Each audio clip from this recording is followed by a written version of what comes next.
이 동영상에서는 민수기 15장에 대해 말씀드리겠습니다. 민수기 15장 22절부터 31절을 저는 실수와 속죄라고 제목을 붙여보았습니다. 텍스트를 읽어가면서 설명의 말씀을 드리겠습니다. 15장 22절. 그리고 너희들은 실수할 것이다. 그리고 너희들은 하지 않을 것이다.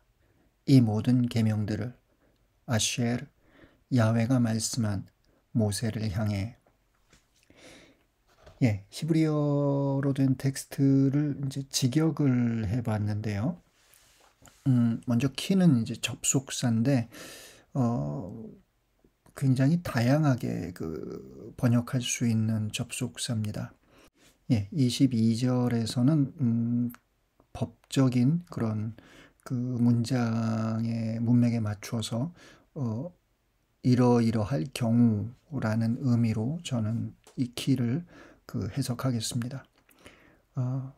그러니까 너희들이 이제 실수할 경우, 그리고 너희들이 하지 않았을 경우, 이걸 좀 의역해 본다면 너희들이 실수로 하지 않았을 경우라고 의역할 수 있겠습니다.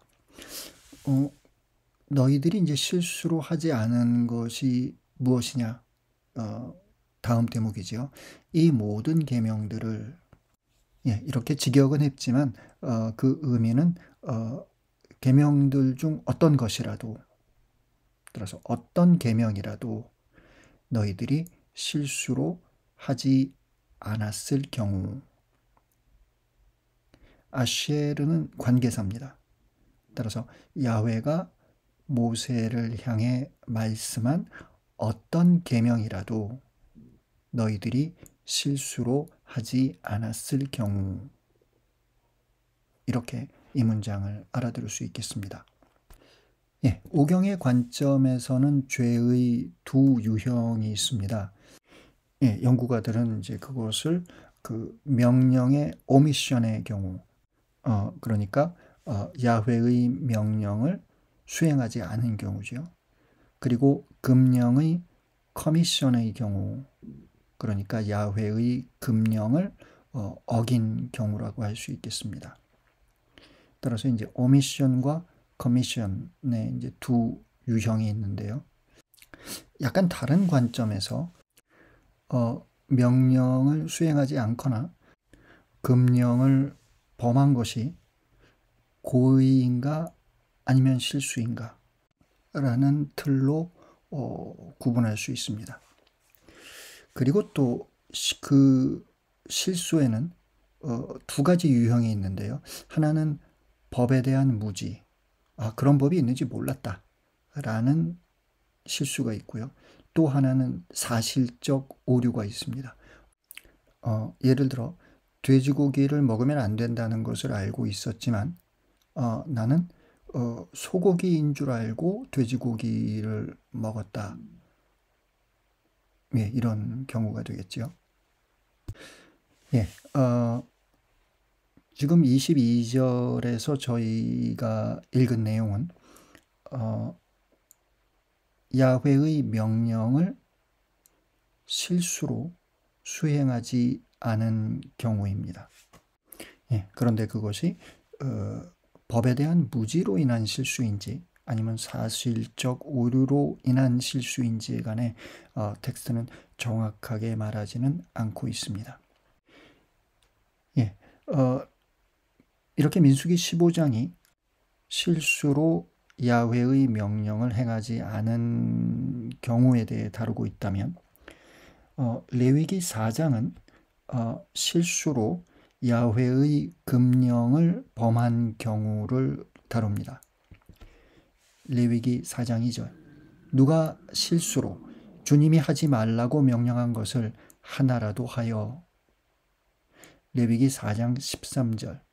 이스라엘의 온 공동체가 실수로 잘못을 저지르고 모두 그 사실을 알아차리지 못하더라도 주님이 하지 말라고 명령한 것을 하나라도 하여. 레위기 4장 22절. 수장이 실수로 주 그의 하느님이 하지 말라고 명령한 것을 하나라도 하여. 레위기 4장 27절. 나라 백성 가운데 누가 실수로 주님이 하지 말라고 명령한 것을 하나라도 하여. 하지 말라고 명령한 것을 한 것이 여기서는 문제가 됩니다.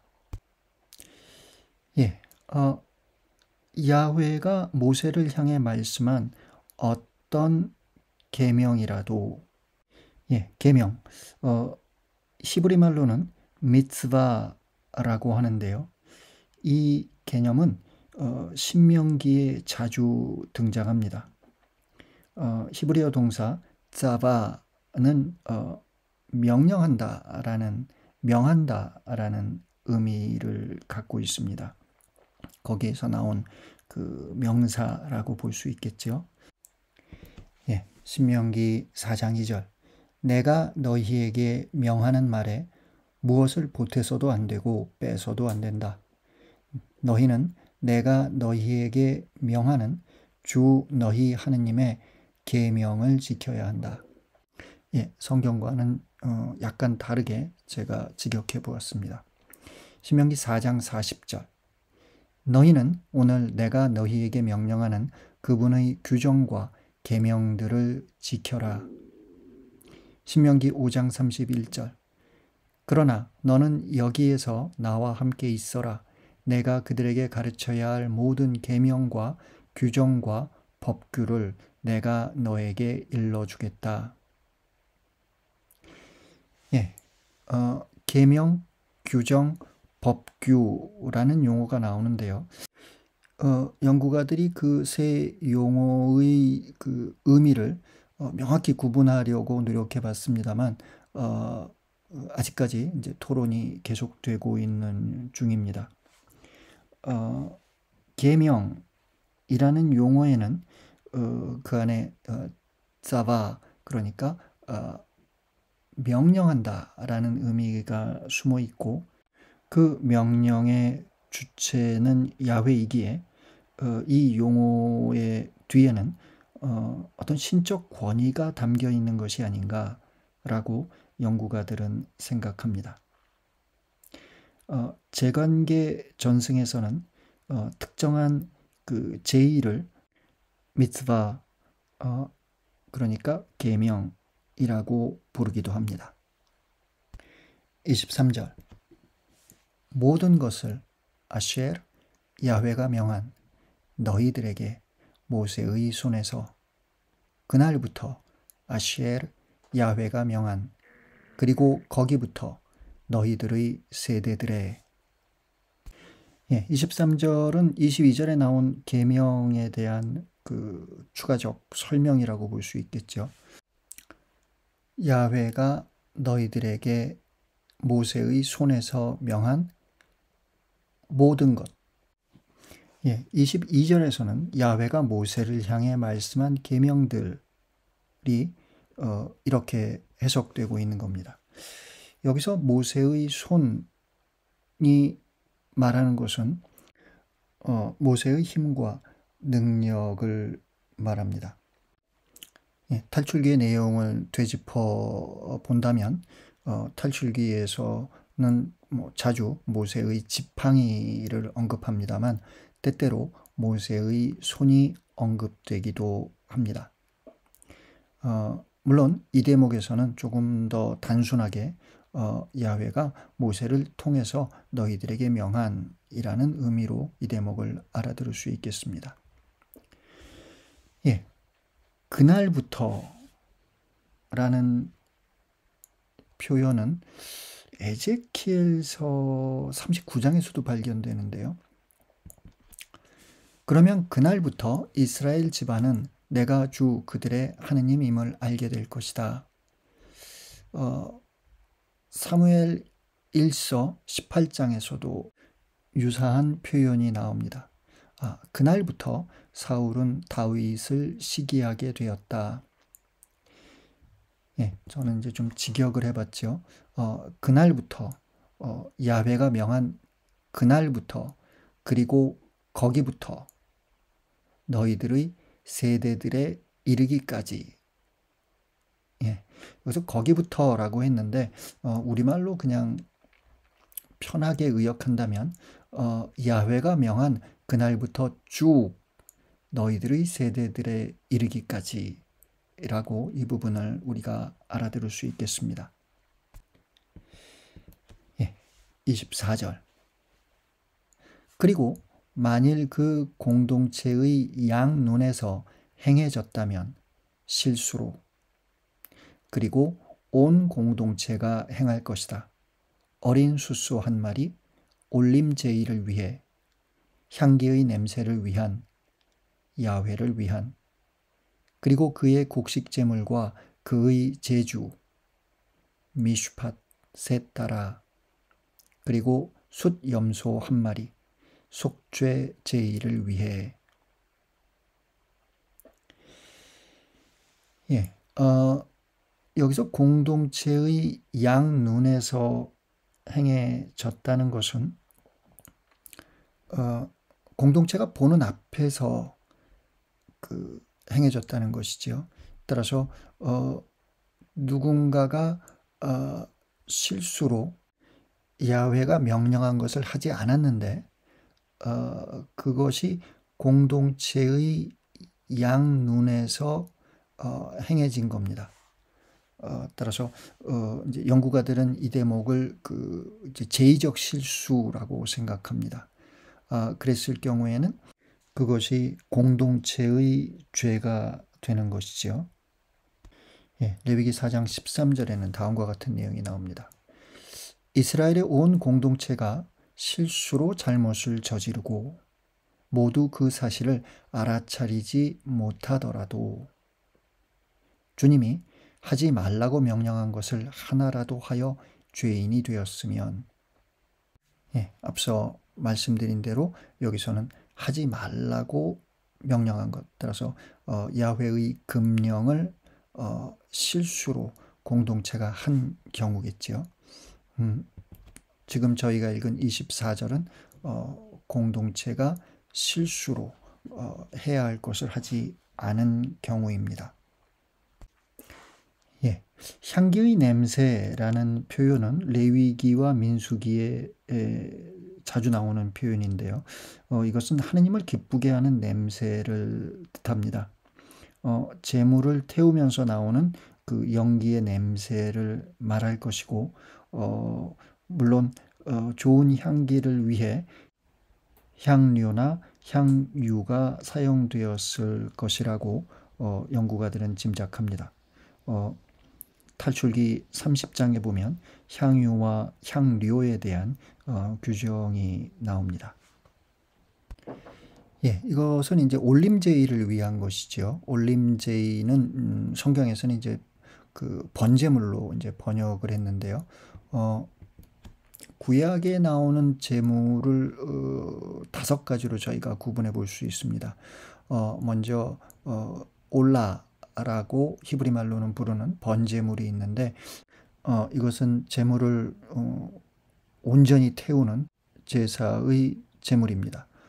저는 올림제물이라고 번역을 합니다. 이 번제물 올라는 제물 전체가 그 야훼에게 바쳐지는 것이죠. 그리고 희생제물, 제바흐라고 부르는 희생제물이 있습니다. 이것은 제물을 도살을 해서 적어도 이제 국기름 많은 피와 국기름 많은 야훼에게 바치고 나머지는 사제목과 또 사람들이 나누어 먹는 그런 고기가 됩니다. 저는 도살제물이라고 번역하는데요. 오경에서 이 도살제물을 친교제물이라고 부르기도 합니다. 그리고는 민하 곡식제물이 있고요. 네색 제주가 있습니다. 그리고 오경은 속죄제물 하탓을 따로 구분합니다. 예, 따라서 오경의 관점에서 야훼에게 바치는 제물은 올라, 제바흐, 민하, 네색, 그리고 하탓이 있다라고 할 수 있겠죠. 예. 여기서 어린 숫소 한 마리를 그 올림제의를 위해 따라서 올림제물로 바치고, 그리고 곡식제물 민하와 제주 넷색을 미슈팟에 따라 법규에 따라 바치라고 되어 있는데요. 여기서 말하는 법규는 15장의 앞선 부분에서 언급된 법규입니다. 예, 다음과 같이 요약해 볼 수 있는데요. 예, 제물이 어린 양일 경우, 그리고 순양일 경우, 그리고 숫소일 경우에 따라서 함께 바치는 곡식 제물과 기름과 포도주의 양이 변합니다. 여기서는 숫소가 올림 제물이니까 10분의 3 에파 곡식 제물과 2분의 1 흰 기름, 그리고 2분의 1 흰 포도주가 함께 받쳐져야 되는 것이죠. 그게 미슈팟 규정입니다. 1에파는 22리터입니다. 그러니까 10분의 3에파니까 6.6리터 정도의 곡식 가루가 되겠지요. 그리고 1흰은 3.6리터입니다. 그러니까 기름은 1.8리터 정도, 그리고 포도주도 1.8리터 정도가 함께 제물로 바쳐져야 합니다. 예, 오경에서는 그 외에도 이제 법규에 따라라는 표현이 발견되는데요. 레위기 5장 10절 두 번째 비둘기는 법규에 따라 번제물로 바친다. 가난한 이들의 이제 속죄제물과 관련된 내용이죠. 그리고 레위기 9장 16절 또 번제물을 끌어다 법규에 따라 바쳤다. 아론의 첫 제물에 관한 내용입니다. 탈출기 21장 9절을 보면 그 여자를 자기 아들에게 주려고 샀으면 딸들에게 해주는 법대로, 직역하자면 법규에 따라 그 여자를 대해야 한다라는 내용이 나오고요. 신명기 21장 17절 미움받는 여자의 아들을 맏아들로 인정하여 그에게 자기의 모든 재산에서 두 몫을 주어야 한다. 그 아들이 자기 정력의 만물이며 그에게 맏아들의 권리가 있기 때문이다. 예, 여기서도 이제 미슈팟이라는 개념이 사용되었습니다. 그러니까 법규, 미슈팟이라는 것은 이스라엘 백성이라면 모두 알고 있는 기본적인 법, 적어도 이스라엘의 원로나 아니면 판관이라면 당연히 알고 있는 법의 내용이라고 말할 수 있겠습니다. 그런 의미에서 저희들이 좀 되짚어 보아야 될 내용이 있는데요. 어린 숫소 한 마리, 그리고 그에 따르는 곡식 제물과 제주를 이렇게 그 올림 제물로 바치라는 것이지요. 그런데 이제 레위기 4장은 속죄 제의에 관해서 언급을 하면서 이제 4장 13절부터 21절을 보면요. 공동체가 실수로 잘못을 저질렀을 경우 황소 한 마리를 속죄 제물로 바쳐야 한다고 규정됩니다. 근데 여기서는 이제 어린 숫소 한 마리를 올림 제물로 바치라는 것이고, 거기에서는 황소 한 마리를 속죄 제물로 바쳐야 한다고 규정하는 것이죠. 따라서 여기서 약간의 그 변화가 감지된다고 볼 수 있겠습니다. 예, 민수기 28장과 29장에서도 레위기와는 조금 다른 그런 변화가 감지됩니다. 그리고 이제 민수기 7장을 보면은요, 모세가 성막을 성별하던 날 각 지파의 우두머리들이 예물을 바치는 대목이 나오는데요. 거기에서도 올라를 위한 황소 한 마리와 순양 한 마리, 1년 된 어린 순양 한 마리를 바치고, 그리고 하탓 스로 순념소 한 마리가 언급됩니다. 예, 그러므로 오늘날의 오경 연구가들은 이스라엘의 제의적 규정들이 완전히 고정된 것은 아니었다고 생각합니다. 그러니까 공간적으로 장소에 따라 차이를 보이기도 하고 또 역사의 흐름 안에서 변화를 겪었을 것이다 라고 보는 것이지요. 예, 한 가지 흥미로운 점은 이제 민수기 6장에서 발견되는데요. 지금 저희가 읽은 24절에서는 올림 제물이 먼저 나오고 속죄 제물이 나중에 언급되는데 이 민수기 6장과 8장에서는 속죄 제물이 먼저 언급되고 번제물, 그러니까 올림 제물이 뒤따릅니다. 슬라이드 화면을 참조하시기 바랍니다. 25절. 그리고 그 사제는 속죄할 것이다. 이스라엘 자손들의 온 공동체 위에. 그리고 그것은 용서될 것이다. 그들을 위하여. 키, 그녀는 실수이다. 그리고 그들은 오게 하였다. 그들의 코르반들을, 화제물, 야훼를 위한, 그리고 그들의 속죄제물, 야훼의 면전에, 그들의 실수 위에.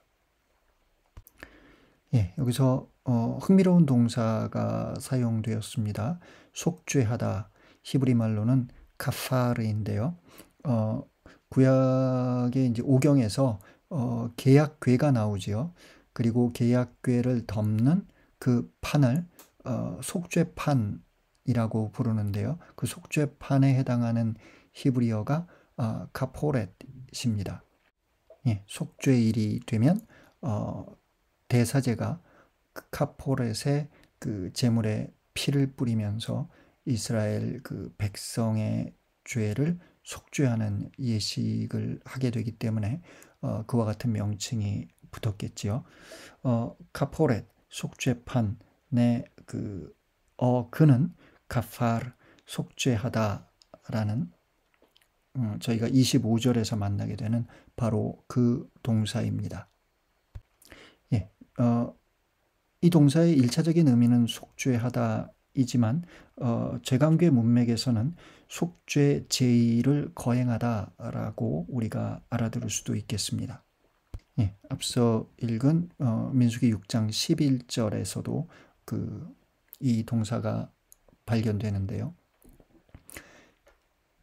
사제는 한 마리는 속죄 제물로 다른 한 마리는 번제물로 바쳐 주검 때문에 죄를 지은 그를 위하여 속죄 예식을 거행한다. 그는 그날로 다시 자기 머리를 거룩하게 바친다. 예, 이 구절을 좀 들여다보자면요. 이 구절은 이제 나지르 서원과 관련이 되는데요. 어떤 사람이 이제 나지르 서원을 하게 되지요. 예, 나지르 서원이라는 것은 일정 기간 동안 자기 자신을 그 야훼에게 봉헌하는 그와 같은 서원입니다. 이 서원 기간 중에 그 사람은 죽은 이에게 다가가서는 안 됩니다. 그렇게 되면 이제 부정하게 되기 때문이죠. 그런데 그의 곁에서 갑자기 누군가가 죽어서 그가 부정하게 되었다면 이제 그는 속죄 제의를 거행해야 하는 거지요.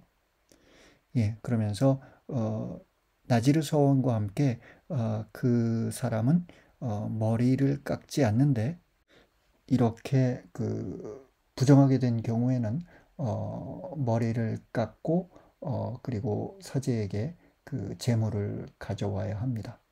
그래서 사제가 속죄 제의를 거행하면 그는 다시 자기 머리를 거룩하게 바칠 수 있게 되는 것이지요. 그러니까 다시 그 머리를 기르게 됩니다. 예, 25절에서 다음과 같은 표현이 나오지요. 이스라엘 자손들의 온 공동체. 일반적으로 이스라엘 자손들이라는 표현으로 충분하고 또 오경의 독자들은 그 표현에 익숙한데 여기서 온 공동체라는 그런 표현이 덧붙여져 있습니다. 여기서 공동체라는 표현은 재관계 전승에서 이제 즐겨 사용되는 표현인데요. 재관계의 그 관점에서는 이스라엘을 그 야훼의 제2공동체로 보기 때문에 이 그 용어를 즐겨 사용한 것으로 보입니다. 26절. 그리고 그것은 용서될 것이다. 이스라엘 자손들의 온 공동체를 위하여 그리고 이방인을 위하여 그들 가운데서 떠도는 키 온 백성을 위하여 실수로.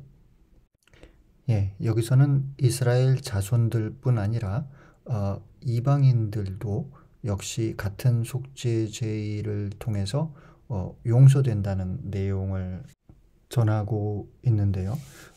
탈출기 12장 37절부터 42절의 내용을 보면 이스라엘이 이집트에서 탈출할 때 이스라엘 자손들뿐 아니라 이국인들도 함께 탈출했다는 내용이 나옵니다.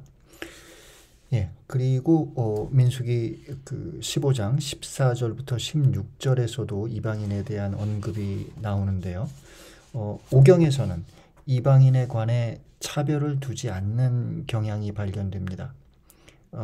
이방인들은 율법에 의해 보호받는 존재이고 또 율법을 준수해야 하는 그와 같은 존재입니다.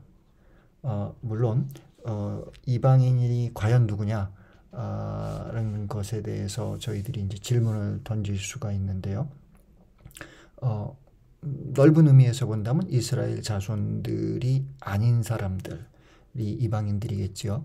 그런데 나중에 그 약속의 땅에 정착한 후에 내용을 살펴보면 어떤 이유건 간에 자신에게 주어진 그 지파의 영역을 떠나서 다른 지파의 그 영역에 가서 사는 그 이스라엘 자손들도 이방인으로 불린 것이 아닐까라고 생각하게 하는 그와 같은 대목들이 발견이 됩니다. 아무튼 여기서는 공동체를 이루고 있는 그 공동체의 구성원들뿐만 아니라 그들 가운데 함께 살고 있는 이방인들 역시 동일한 속죄 제의를 통해서 용서된다라는 의미로 이 구절을 알아들을 수 있겠고요. 키 접속사 이후의 내용은 앞에 있는 내용을 함축적으로 요약하고 있습니다.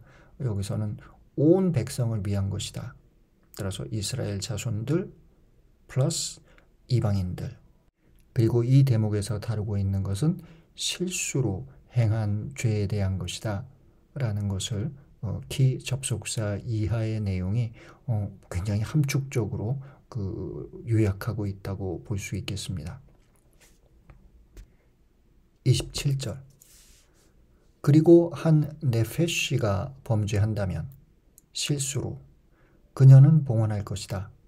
염소 그녀의 해의 딸 속죄 제의를 위해. 26절까지의 내용이 이스라엘 자손들의 공동체를 향하고 있다면 이제부터는 이제 개인에 관련된 그 속죄 제의를 말하고 있는데요.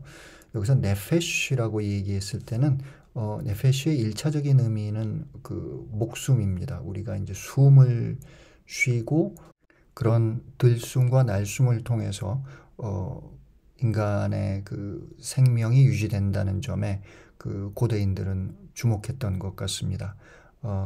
우리말에서도 역시 마찬가지죠. 목숨이라는 그런 그 말이 생명과 유사한 의미로 우리말에서도 사용이 되고 있죠.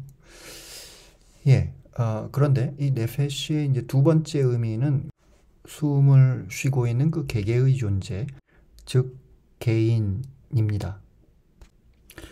우리말에서는 이제 사람을 셀 때 이제 이름 명자를 사용하지요. 한 명, 두 명. 히브리 말에서는 한 네페시, 두 네페시, 뭐 이렇게 우리가 그 네페시의 의미를 알아들을 수 있겠습니다. 예, 우리말에서도 이제 목숨 명자가 있는데 그 목숨 명자와 네페시는 그 의미가 좀 통한다고 볼 수도 있겠습니다. 근데 우리말에서는 그 목숨 명자를 사람을 세는 단위로 사용하는 것은 아니지요. 예. 아무튼 이제부터는 개인의 속죄 제의에 대한 규정인데요. 여기서 흥미로운 점은 계속해서 여성형이 사용된다는 겁니다. 그녀는 봉헌할 것이다. 그녀의 해의 딸. 예, 그리고 염소를 의미하는 히브리어 에즈도 여성형이지요. 이제 따라서 암염소라고 번역할 수도 있겠습니다. 그리고 마지막에 나오는 하탓, 속죄제의 내지는 속죄를 의미하는 이 그 명사도 역시 여성형 명사입니다. 예, 여기서 왜 암컷만이 제물이 되는가 이에 관해서 오경은 특별한 설명을 하지를 않습니다. 그냥 저희들이 상상해 볼 수 있는 것이 있다면 수컷에 비해서 암컷이 더 가치 있는 것이라서 이것이 그 제물로 더 합당하다고 생각한 것은 아닌지 그 정도의 추측은 가능하겠습니다. 예를 들어 레위기 4장 27절부터 5장 13절을 보면 여기서도 이제 개인의 속죄 제의를 다루는데요. 거기에서 그 바쳐지는 제물은 암염소, 암양 등의 작은 가축 중 암컷입니다. 물론 가난한 이들의 경우에는 비둘기 2마리, 그리고 더 가난한 이들의 경우에는 민하, 그러니까 곡식 제물이 바쳐지기도 하지요. 예, 레위기 4장 28절은 암염소를 언급합니다. 그런데 여기 민수기 15장 28절에서는 1년생 암염소를 언급하지요. 두 표현은 상이하지만 뭐 내용적으로 큰 차이는 없다고 볼 수 있겠습니다. 28절 그리고 그 사제는 속죄할 것이다. 그 네페쉬 위에 그 실수한 여의 죄에서 실수로 야훼의 면전에서 속죄함으로써 그의 위에 그리하여 용서되도록 그를 위하여. 예, 그 사제는 속죄할 것이다. 예, 풀어서 이야기해 본다면 그 사제는 속죄 제의를 거행할 것이다 라는 의미가 되겠죠. 그 개인 위에 예, 여기서도 네페시를 이제 여성형 대명사로 받았습니다. 그 실수한 여의 예, 그러면서 그 실수가 무엇인지를 그 다음 내용이 밝히는 거죠. 야훼의 면전에서 실수로 저지른 죄에 대해서라고 우리가 이 구절을 알아듣습니다. 여기까지가 28절 A인데요. 28절 A에 나오는 여성형을 28절 B에서는 남성형으로 바꾸어서 같은 내용을 이야기합니다. 속죄 제의함으로써 속죄 제의를 이제 사제가 거행함으로써 그 사제는 속죄 제의할 것이다. 예, 우리말에서는 굉장히 좀 반복적이고 좀 어색한 그런 문장이 되겠죠.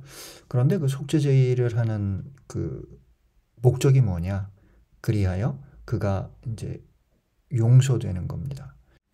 그의 위에 속죄 제의를 거행하고 그리하여 그를 위한 용서가 이루어지는 것이지요. 29절 그 본토인 이스라엘 자손들 중 그리고 이방인을 위하여 그 이방인 너희들 가운데에 하나의 토라가 있을 것이다. 너희들을 위하여 실수로 행함을 위하여. 예, 여기서 본토인이란 한 지파에 속한 어느 이스라엘 자손들이 그 지파의 영역에서 태어나고 또 그곳에서 계속해서 살고 있는 그 사람들을 이야기합니다. 따라서 여기서 본토인에 대비되는 이방인은 이스라엘 자손들 중에서 그 타 지파의 영역에 와서 살고 있는 사람들을 말하는 것으로 생각할 수 있겠습니다. 예, 자신의 고향을 떠나 타향살이를 하는 이유는 우리가 상식적으로 생각해 볼 수 있는 여러 가지가 있겠죠. 예, 예를 들어 자연재해라든지 아니면 기근이라든지 아니면 전염병이라든지 또는 어떤 이유로 공동체에서 잘려나간 경우를 생각해 볼 수 있겠습니다. 네, 아무튼 본토인이든지 이방인이든지 실수로 야훼의 명령을 빼뜨린 그런 경우에는 하나의 토라가 있을 뿐이고 또 하나의 속죄 제의가 있을 뿐이다 라는 내용으로 29절을 알아듣습니다. 30절 그리고 그 네페시 아시엘 높은 손으로 행한 그 본토인 중에서 그리고 그 이방인 중에서 야훼를 그는 모독한다. 그리고 그녀는 잘려나갈 것이다. 바로 그 네페시 그녀의 백성의 내부로부터. 예, 30절의 어수는 일반적인 히브리어의 어수는 아닙니다. 따라서 무언가 그 저자는 여기서 그 특별한 의미를 강조하고 싶은 것인데요. 이제 개인의 경우입니다. 그 네페시 그런데 그 개인이 어떤 개인이냐면 아시엘 관계사가 나오죠. 그 개인을 이제 설명합니다. 높은 손으로 행한 여기서 높은 손으로 행했다는 것은 그 노골적으로 또는 뻔뻔하게 라는 의미를 갖습니다. 물론 이제 긍정적인 의미를 가질 때도 있는데요. 탈출기 14장 8절을 보면 주님께서 이집트 임금 파라오의 마음을 완고하게 하셨으므로 그는 이스라엘 자손들의 뒤를 쫓았다. 이스라엘 자손들은 당당하게 나아가고 있었다. 여기서 이제 당당하게 히브리어 본문에서는 높은 손으로 손을 높이 들고 나아가고 있었다라는 것이지요. 그리고 민수기 33장 3절 그들은 첫째 달 곧 첫째 달 15셋 날에 라메세스를 떠났다. 파스카 축제 다음 날에 이스라엘 자손들은 온 이집트인들이 보는 앞에서 당당하게 나왔다. 손을 높이 들고 나왔다. 예, 이렇게 긍정적으로 쓰인 경우도 있지만 30절에서는 여기서 높은 손으로 행한 이라는 표현은 앞서 반복적으로 언급된 실수로에 반대되는 표현입니다. 따라서 여기서 높은 손으로 행한 그것은 우리말로 완전히 의역한다면 고의로라고 의역할 수 있겠습니다. 본토인이든 이방인이든 누군가가 야훼를 고의로 모독한 그 개인은 잘려나갈 것이다. 그 개인이 속한 백성의 내부로부터. 예, 여기서 잘려나간다라는 말은 그 공동체로부터 추방된다는 뜻으로도 알아들을 수 있고요. 또는 사형을 의미한다고 해석하는 주석가도 있습니다. 추상적으로 본다면 그 존재가 공동체로부터 부정당하는 것이지요. 예, 민수기 19장 13절을 보면 이런 내용이 나옵니다. 누구든지 주검, 곧 죽은 사람의 몸에 닿은 이가 자신을 정화하지 않으면 그는 주님의 성막을 부정하게 만든다. 그런 자는 이스라엘에서 잘려 나가야 한다. 예, 여기서도 이제 주석가들은 죽음을 사형을 의미하는 것인가 아니면 추방을 의미하는 것인가 이 대목에서 사형까지 얘기한다면 그건 좀 너무한 것이 아닌가 뭐 이런 식의 어떤 그 토론을 벌였습니다. 예, 오늘날 뭐 교회 안에서도 엑스코무니카시오라는 그런 개념을 사용합니다만 그 의미가 예를 들어 뭐 중세 때의 어떤 그 의미와 지금 21세기에 와서 우리가 사용하는 그 의미 사이에는 차이가 있지 않을까라고 우리가 생각해 볼 수 있겠지요. 예. 아무튼 이 잘려나간다라는 표현은 오경에서 꽤 자주 등장하는데요. 예를 들어 샷박과 축제에 관한 그 규정에서 잘려나감에 대한 내용들이 나오고요. 피와 국기름, 그리고 아들의 할례, 그리고 성윤리와 관계돼서 잘려나감이라는 그런 표현이 등장합니다. 그 자세한 장절에 관해서는 슬라이드 화면을 참조하시기 바랍니다. 31절 키 야훼의 말씀 그는 무시했다. 그리고 그의 계명을 그는 깼다. 바로 그 네페쉬는 반드시 잘려나갈 것이다. 그녀의 범죄, 그녀 안에. 예. 여기서 이제 키는 인과적인 의미의 접속사로 해석할 수 있겠습니다. 그녀는 잘려나갈 것이다. 왜냐하면 그가 야훼의 말씀을 무시했기 때문에, 그리고 그가 그의 계명을 깼기 때문에. 예, 무시하다와 깨다라는 동사는 에제키엘서에서도 함께 발견됩니다. 주 하느님이 이렇게 말한다. 나는 내가 한 대로 너에게 해주겠다. 너는 맹세를 무시하여 계약을 깨뜨렸다. 에제키엘서 17장. 그는 맹세를 무시하고 계약을 깨뜨렸다.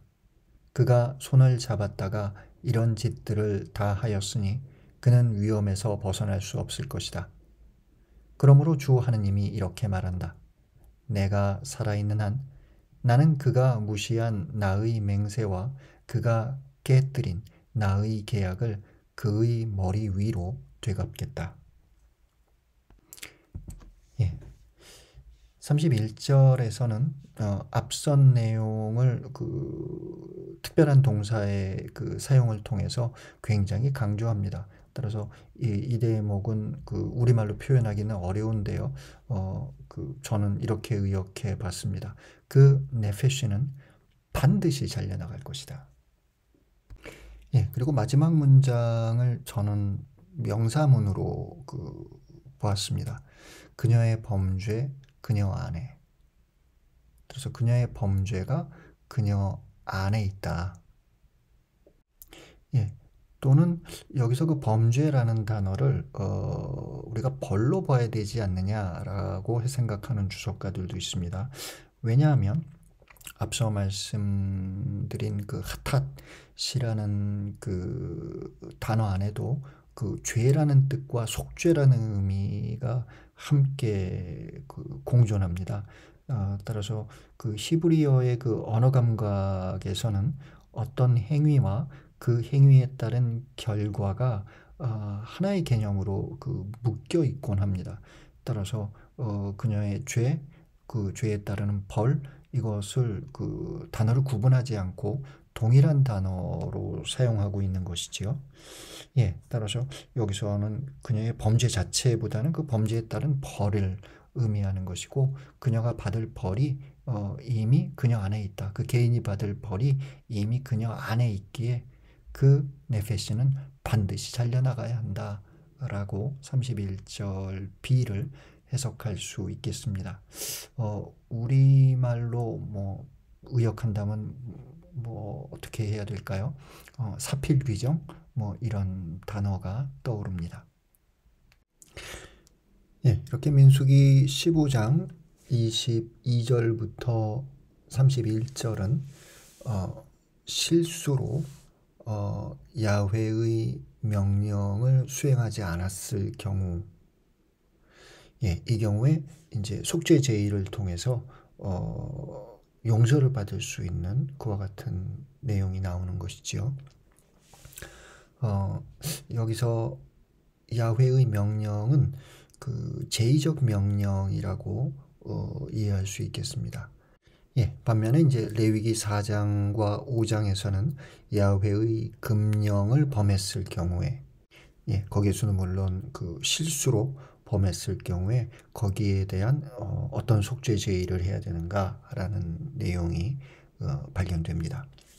예, 그런데 레위기와 민수기의 그 차이가 발견되는 거죠. 예, 레위기에서는 그 이스라엘의 범죄에 대해서 굉장히 세심한 그 관심을 보이는 반면에 민수기의 관심은 속죄 제의에 있는 것처럼 보입니다. 특히 그 곡식 제물과 제주를 곁들여야 한다는 것을 명시하고 있고, 앞선 법규에 따라 정확하게 그 곡식 제물과 제주를 바쳐야 한다는 24절의 내용이 민수기 15장의 중요한 특징이라고 할 수 있겠습니다.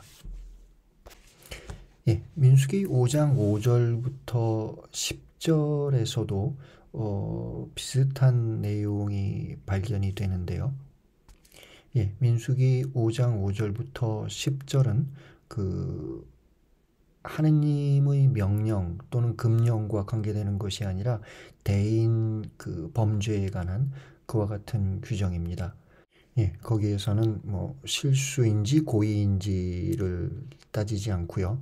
손해를 보상하고 5분의 1을 더 갚으면 된다라고 말합니다. 물론 속죄 제의는 요청이 되지요. 예, 여기서 그 고의인지 실수인지를 따지지 않는 것은 그것을 밝히는 것이 그 어렵기 때문에 그 경우와 무관하게 5분의 1을 더해 갚으면 된다라는 어떤 보상에 대한 그 규정을 만든 것일 것이다라고 주석가들은 추측합니다.